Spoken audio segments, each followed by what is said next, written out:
Welcome to the All Financial Hour podcast with Steve All. You have heard the question before, is there a magic number when it comes to, being able to retire? Well, the so-called magic number for retirement savings has swelled to an all-time high.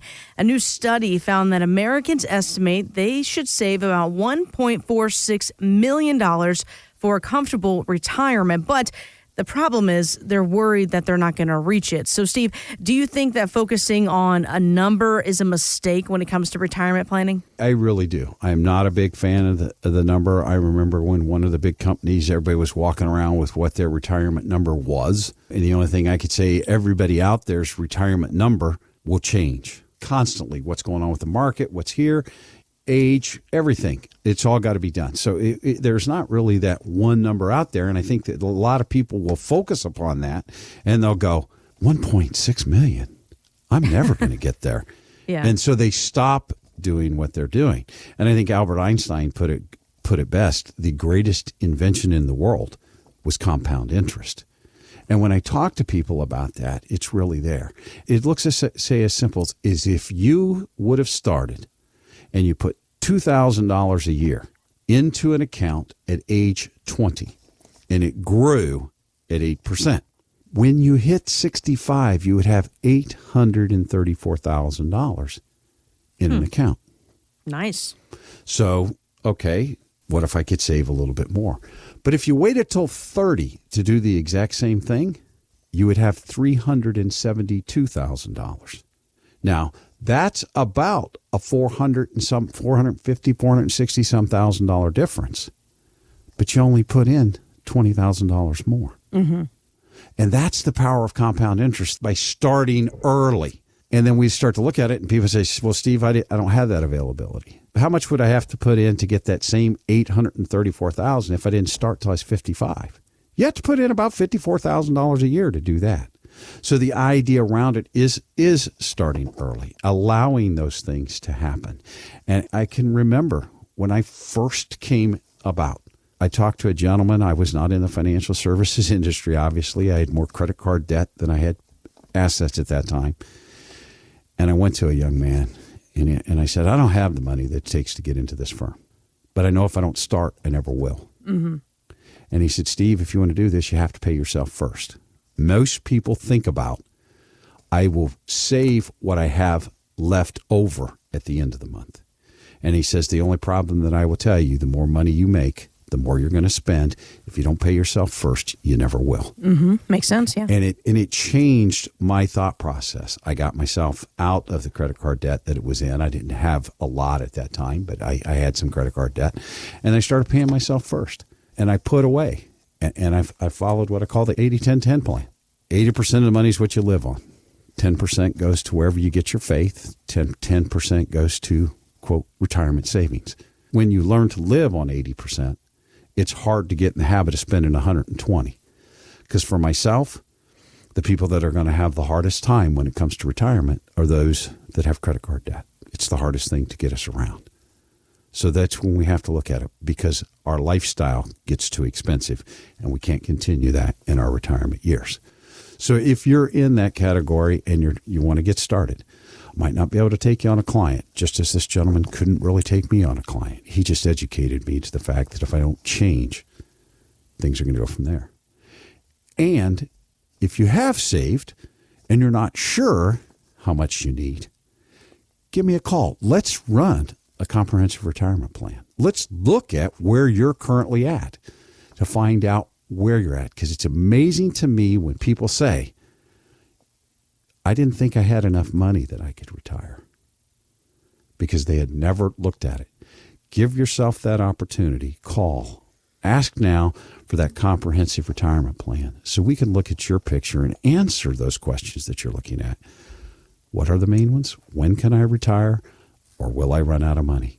Some in the financial world consider annuities a bad word, but Barron's writer Elizabeth O'Brien says the stigma is really largely outdated. Well, these are not your father's annuities. These are different. The annuities that got a bad rap, and sometimes deservedly so, were often variable annuities that had very high fees, high surrender charges. They were just not the greatest investments. But the ones that are now starting to crop up in 401k plans are fixed annuities, which has historically been lower cost. Now in 401k plans, they're even lower because you've got institutional pricing. And so they're definitely a different breed of annuity that's worth a look to divert a portion of your 401k into guaranteed income for life. All right, and interesting here. The problem is, while annuities have been permitted into some 401ks over several years, only about 13% of plans actually offer them. So if that's the case, Steve, are there other opportunities to take advantage of an annuity?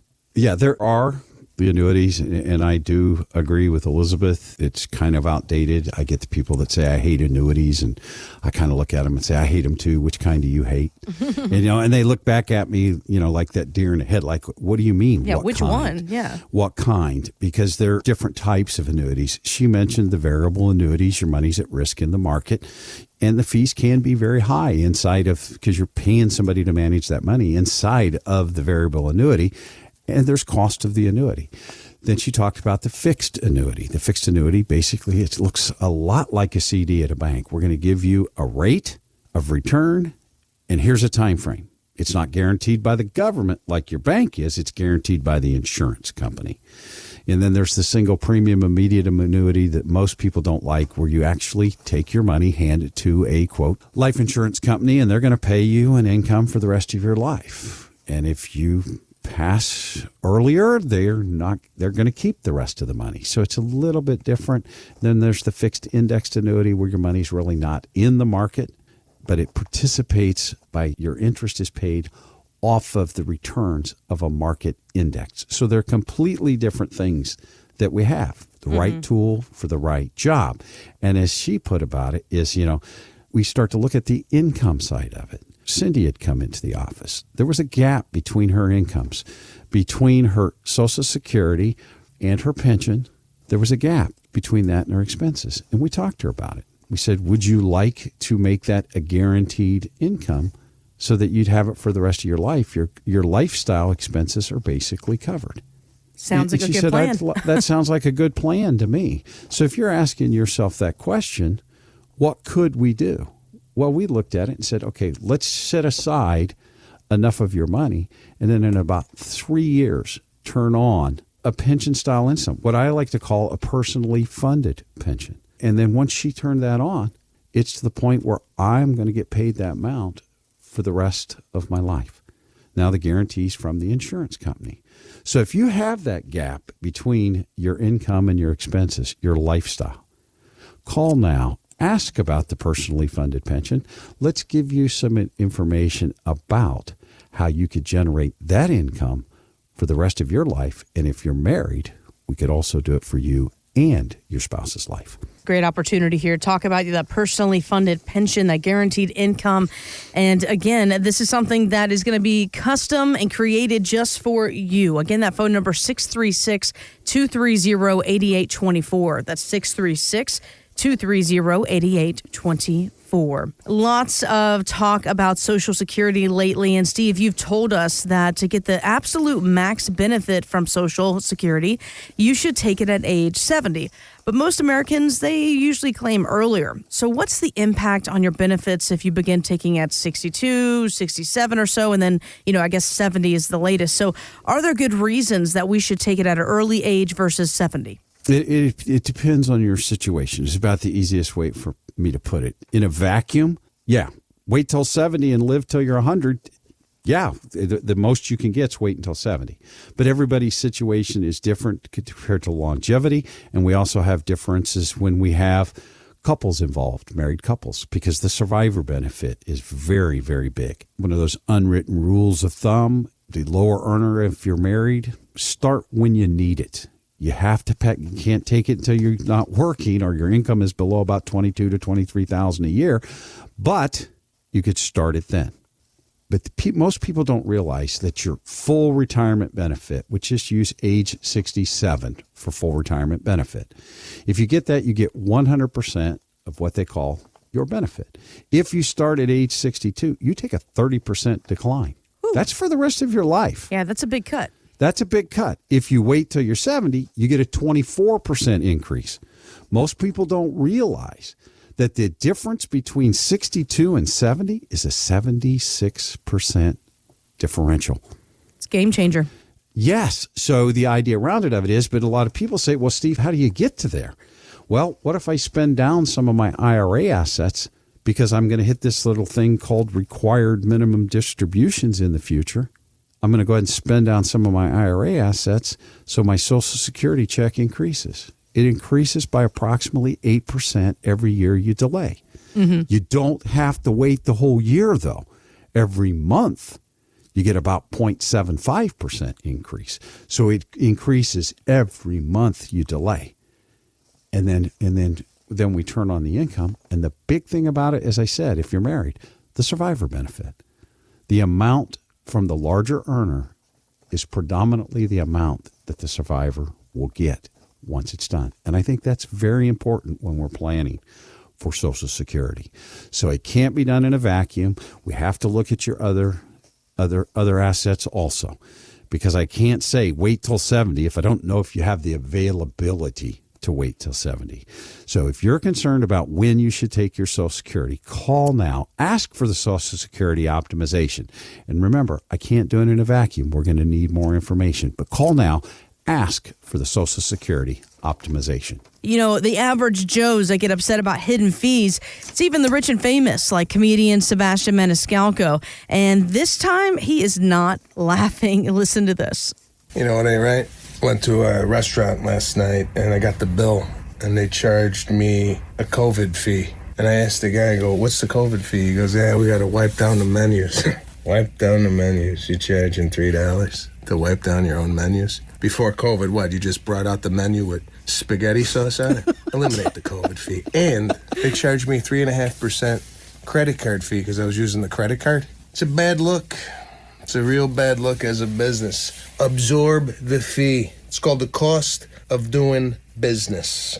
It ain't right. That's right, Sebastian. It ain't right, man. I'm with you. I am with you. That is the funniest guy around. I love him. He's amazing. He is just amazing. And the thing of it is his facial expressions. Oh, yeah. Oh, he's very, very... I love the physical. Netflix specials on Sebastian. He is just absolutely funny. And he takes stuff like this, like, okay, COVID fee. The things now for me, you get the fees, the credit card fee. I disagree with that also. But I'm not in the restaurant business. I don't know how the people in California are going to afford a minimum wage of $20 an hour in a restaurant. Yeah. I don't know how they're going to do that. Yeah. So I do see the fact that they add these things to it. And then the thing that I think that's jumped up lately, and, Sebastian was fees. Mine was what I call the guilt tip. I am at a fast food restaurant. They want me to give them a 15 to 20% tip. And I'm going, whoa, wait a minute. Goes from that. I will tip very generously when I go in and sit down to somebody in the restaurant and they take care of me the service-wise. But I don't think making the sandwich that I just ordered and walked 6 feet to get should be a tip item. I do like that a little bit more over in a lot of places in Europe. They're offended if you tip them. Because you're supposed to get that kind of service. But we look at that. And then when it comes to fees, I get it all the time because that's part of our analysis is what are the fees. And I tell people what my fees are because I put it up front. And people go, why do you do that? I said, well, I don't want to talk about all this stuff. And then when we go to the fees and you say, well, I don't want to pay that. Well, this is what I have a cost of doing business also to assist my clients. But when I hear that we don't pay any fees, Sally and Jim came in. We don't pay any fees in our 401ks. And I looked at it and I said, they're two different things. One of them worked for a very large company and one of them worked for a smaller company. So we did the fee analysis on it. And when we got the fee analysis back, the smaller company used predominantly mutual funds and their fees were very high. So we have to look at these things. It's the hidden fees that go to it. When I charge a fee, mine's up front and you know about it. It's right there. It's not something that you got to dig and try to find. It's on the statement of every client that I have. It's on their monthly statement when it's deducted. So it's really not what the fees are. What are you getting for the fees? What did you get from the 401k company for the fee that they charged you? Mm-hmm. Nothing. And I look at it the fact that we do charge a fee, but we give you something for it. Fees are not a problem if you don't get any benefit from it. But I'm looking at it to the point that I feel that our availability to walk with you during your retirement journey. It's not just send you out and, let you do whatever you need to do. Give us a call right now if you've got a 401k and ask for, we're going to get a risk-reward analysis, and we're also going to do a fee analysis, because it might make sense to move those assets from the 401k to an IRA. Could be lower fees, might be higher fees, but it gives you the availability of a lot more options, and you are in control of the asset. Mm-hmm. Give us a call now. Ask for that risk-reward analysis around your 401k. Thanks for listening to the All Financial Hour podcast. Insurance products are offered through the insurance business All Insurance Group, LLC, AIG. All Financial Group, LLC is an investment advisory practice that offers products and services through Impact Partnership Wealth, LLC, IPW, a registered investment advisor. IPW does not offer insurance products. The insurance products offered by All Insurance Group, LLC, AIG are not subject to investment advisor requirements. IPW and All Insurance Group, LLC, AIG are not affiliated companies. Investing involves risk, including the potential loss of principal. Any references to protection, safety, or lifetime income generally refer to fixed insurance products, never securities or investments. Insurance guarantees are backed by the financial strength and claims-paying abilities of the issuing carrier. This radio show is intended for informational purposes only. It is not intended to be used as the sole basis for financial decisions, nor should it be construed as advice designed to meet the particular needs of an individual's situation. All Financial Group, LLC is not permitted to offer, and no statement made during this show shall constitute tax or legal advice. Our firm is not affiliated with or endorsed by the U.S. government or any governmental agency. The information and opinions contained herein provided by third parties have been obtained from sources believed to be reliable, but accuracy and completeness cannot be guaranteed by All Financial Group, LLC. This radio show is intended for information purposes only.